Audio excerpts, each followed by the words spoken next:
in the recent year, there are many free trade agreements have gone in effect in Vietnam. For example, like EVFTA, RCEP, and etc. Yes. So, in your opinion, how will these free trade agreements will support the movement into digital transformation in Vietnam? I think it's fantastic. I think Vietnam, we should congratulate Vietnam and the government for having so many free trade agreements actually. I think it's one of the world leaders in terms of having so many free trade agreements, about 15 or 16 of them today. And that really does help attract foreign direct investment, especially in high tech and manufacturing. We expect some 2/3 of multinational companies around the world to relocate manufacturing towards Asia Pacific by 2025. And a lot of that manufacturing activity, I believe, will be going towards Vietnam because the Vietnamese government, through the digital transformation strategy, the Industry 4.0 strategy, and all these free trade agreements with low tariffs and low duties, have made it more attractive for manufacturers to relocate to Vietnam.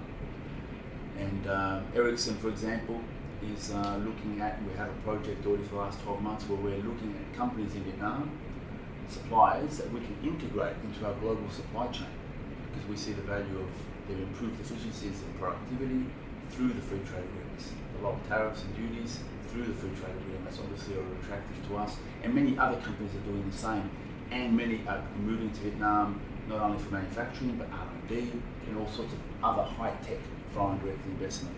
So we see great opportunities emerging through these free trade agreements that Vietnam has entered into with the EU, for example, and of course recently RCEP and CPTPP, and also the UK free trade agreement. Wonderful, great news for Vietnam.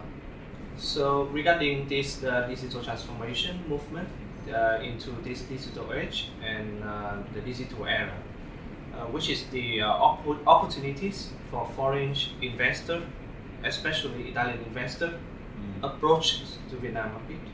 I think Europe in general, of course, through the free trade agreement, there's a lot of opportunities in Vietnam across all economic sectors, especially manufacturing, we've talked about considerably, so there's a lot of opportunity in that area. But certainly innovation, and I think Italy has a long history of innovation, a lot of R&D. Ericsson, for example, has R&D in Italy, and we've had a long history of research and development there. So technology leadership really does come from Italy in many different industries. We see it in Piaggio, of course, as well, and many other companies. So I think in Vietnam, there's a lot of opportunity for Vietnamese or Italian companies rather to do business here. There's a cultural alignment as well, very strong cultural values alignment between Italy and Vietnam in terms of family culture and then the love for fashion and food and style. So I think any Italian company that focuses on innovation and Italian design, and of course leveraging the free trade agreements, I think clearly will be able to be successful in Vietnam, along with many other European companies, not just Italian of course, but specifically for our Italian business community. I think they should be very enthusiastic and hopeful for the future. And that's not just now. I mean, I think over the last 30 years, a lot of Italian business has been very successfully deployed in Vietnam, absolutely.